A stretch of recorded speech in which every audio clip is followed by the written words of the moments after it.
Hi, I'm Tash from Heart and Design. Things you will need: watercolour paper, watercolour paints and brushes, water in a jar, mine's a bit grubby. It helps to have a spare bit of watercolour paper to the side for when you're mixing. You need a palette to mix in, you need the picture that you're working on, and I think that's it. Oh, obviously a pencil to draw to start with, and it will be useful to have this kneadable eraser. I'm just going to put the light on. There we go. And also you would benefit from having a liner pen.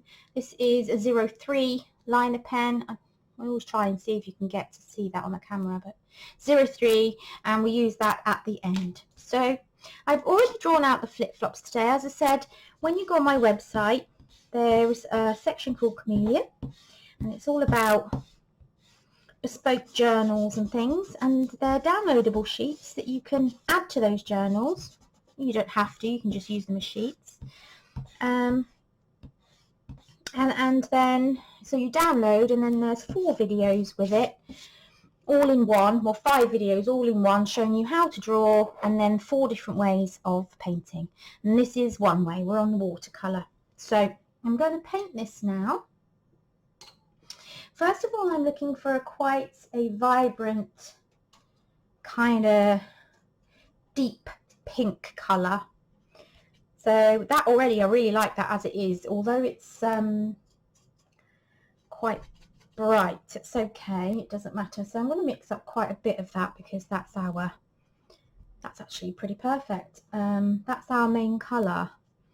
So let's add some water to that. We don't want it, the more water you add, the more watery you're making the pigment. We don't want it too thick and bright. We want, that's a nice consistency there, if you can just about see it on camera. It's still nice and watery, but you can still see the colour. Now, what I would say, if you can afford it, get a fixative, not a fixative, sorry. I'm trying to see if I've got any handy. You can get this masking fluid, which you can then paint over any areas you want to keep white, let it dry. Then you can paint over it and peel it off afterwards, because in watercolour, once you've gone over an area with colour, you won't then be able to get it white again unless you go over it with something like gouache or acrylic white paint. So I'm just dabbing it in. I might end up doing another layer anyway. I feel as though it needs a little bit more water just to give it a bit more flow.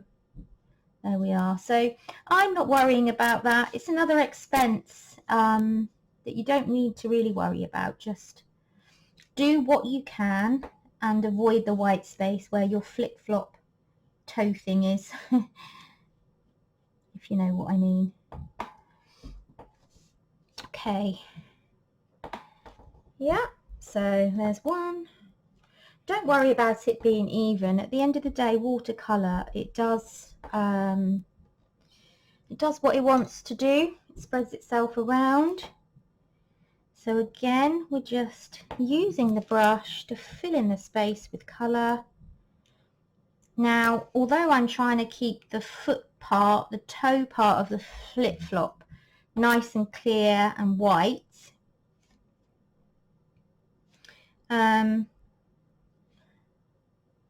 I will be able to go over that once it's dry to put the green dots on. So I'm not too worried about the dots. So I don't want to spend hours trying to go around where the dots are. So I'm just going to work my way around and fill in everything but the toe bar thing. I'm not really sure what you call those. We'll say toe bars. Okay, so that's pretty much it. Just gonna fill in some little bits around where the toe bars are, just to make sure I've got the shape of them nice and tight. Okay, there we go. I quite like the fact that one's darker than the other, but we will go in, just add a little bit more on this one. There we go. and a little bit more around there like that. There we are. Now there is that line underneath the bottom of it here, which is like a sandy neutral colour. We'll do that in a minute, but we must dry first.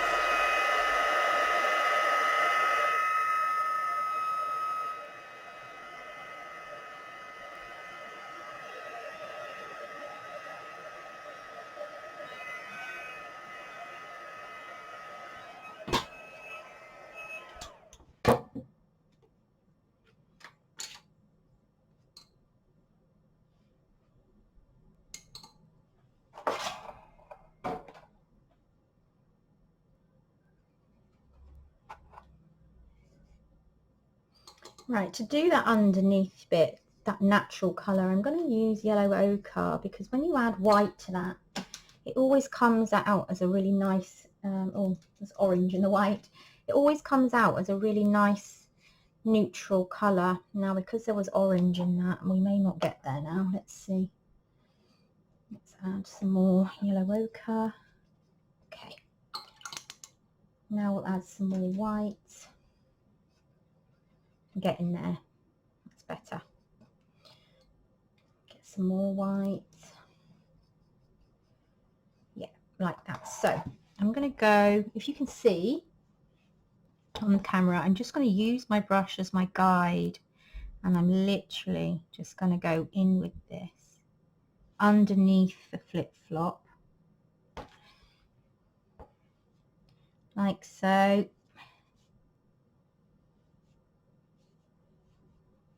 And round to the point. I'm going to do a bit more there. You can hardly even see it on screen, but you can see it on here. There we are. It just makes it pop a bit. When we outline it soon, you will see the difference. Okay, so that's that. Now, because that's on the outside edge, I can start painting in the middle a little bit, because that's all dry, as long as I don't put it close to the outside edge. So I'm going to use my little brush again, and I'm just going to do some green blobs, really. Let's see if I can find a green I like. It's a bit, I think that's a bit too bright, I'm not sure. Let's try it. It'll probably be all right once I just do little drops. So I'm just dropping them in, and eventually hopefully they will just dry. Try and do them circular if you can. Just drop them in anywhere. Little spotty flip-flops. See, some of them are a bit big. But it doesn't matter. We can go around that after. So little ones. If you can see the drawings where they were, great. If not, just, it doesn't really matter. Just keep going over. I'm using the paint directly. Try not to water it down too much, because we want lots of pigment to cover the pink. We don't want it too watery, spreading everywhere. Okay. There we go. Spotty flip-flops. Right, so now we do need to give the white parts a little bit of grey shading, because even with things that are white, they're never completely white. So just a little bit of sort of neutral colour, just to show that it is real and it's not just the white of the paper. Don't know if you can see that. So we'll do that. Then we'll give it a dry, and then we can outline it, and then it's done. That's a nice quick one for you.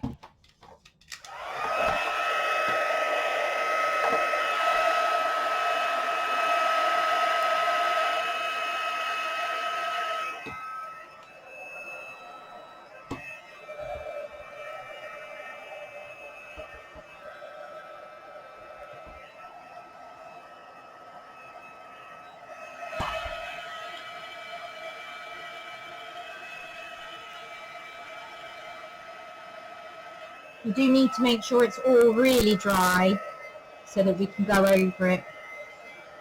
It's getting there.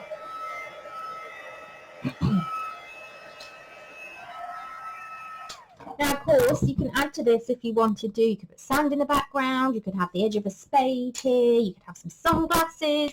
There's all sorts of things that you could have. A towel, a beach towel. So, yeah. So I'm just going over the lines that I've drawn to bring out, to really make those shapes pop. And give that final effect. So we're going around the outside now. Again, don't worry about being perfect, and turn your paper around so that you are going in the direction that is comfortable and most in flow with how you like your hand to move. So I made a mistake there, but it doesn't really matter. Right, going round. I'm going quite quickly to make it a nice quick tutorial for you, but then you can go off and do it again and do even better than me. And take your time. Okay, so that's another flip-flop done, but we're going to do the bottom where the sole is, like that. Okay, so now we need to go around the little green circles with the black pen. Okay, and that makes them stand out. I'm not sure how well you can see that on camera. So I am just going round the green.